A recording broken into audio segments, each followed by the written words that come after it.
and from some quarters demands that Greece should lose EU voting right privileges if it does get a bailout. Well, that call has come from Lauk. He's an economic advisor to the German Chancellor, and he joins me now live from Frankfurt. Thank you so much for joining us on today's show. Now, first of all, what it does seem that nobody wants to speak about here, the elephant in the room, is there a chance that Greece will default, sir, and that actually the European Union will have to intervene? At this point in time, there is not the right point in time to bail out Greece, if at all. It would be a violation of the Euro Maastricht Treaty if Greece were to bail out, because there's a no bailout clause in the contract. Greece entered the euro area with fraudulent behavior, as we know now. They did not do their homework in the last 10 years, and it's now really on Greece to start doing the homework in a very serious way. There is no reason for bailout, because at the moment... Fraudulent behavior. You speak about this fraudulent behavior. Are you talking about the swaps? Because there is some kind of concern that actually this was consented to by the European Commission. Well, let's put it this way. There was never a consent by any commission on disguising actual figures and the true situation of Greece. It was a surprise later on when it came out. So the real issue is that the Commission, indeed, that is a serious point, is not strong enough at this point in time to field the team to propose restructuring measures to Greece. That needs to be built up in the euro area. There wasn't a need for it so far, but now there is a definite need. And therefore we have to go forward and ask Greece to do their own homework from now on in a very serious way. Mr. Lauk, are you concerned that actually we're going to see more cases like Greece come up, that other countries here in Europe have been also fudging or fidgeting with their budget figures?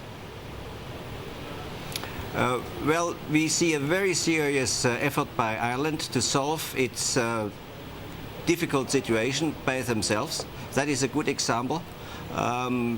We should therefore ask Greece to follow that example. The European states, part of the euro area, have enough liquidity at the moment to do their homework and to pay off their interest and their debt and service their debt. Therefore, there is no immediate need for any bailout. What was missed, what Monsieur Trichet has demanded in the last 10 years, that the structural issues in each country have to be addressed, so we have an economic convergence in the euro countries structurally, and some countries have done so, and other countries have not done so. Mr. Lauk, I just wanted to again ask you, are you concerned today that other countries in Europe, such as Italy, such as Portugal, may have a bigger budget deficit because of certain transactions like it happened in Greece with the swaps 5 years ago?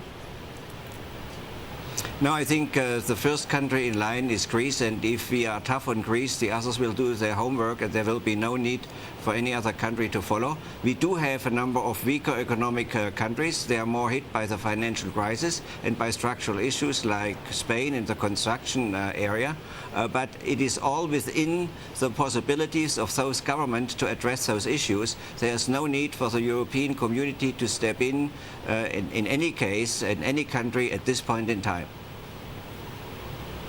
Mr. Lauk, I understand, and we've also been speaking to ministers here, that they don't want to even think about a solution if Greece were to go under or about a bailout. But do the ministers need to have a plan B, the worst case scenario, if Greece does go under? The first thing is Greece needs to have a plan A, because then there is no need for a plan B in the foreseeable future, because Greece has a lot of instruments at its disposal to continue to service its debt, to raise new money, for example, by pledging assets against bonds, which they have enough of. They also could ask their rich people to repatriate the immense Greek wealth which has been located outside the country. So if everybody in Greece contributes and the government is tough on everybody, they have enough means to be at their disposal. When it should come that it's not enough, that will be in 2 or 3 years from now and not immediately, then we have to go back to the treaty, and the treaty for the Eurozone states very clearly no bailout. Mr. Lauk? I would be, yes? I would believe yeah, no, that's very clear. the treaty Unfortunately, we have to leave it there, but yeah, and no bailout. That's the message from Kurt Lauk, the economic advisor to the German Chancellor.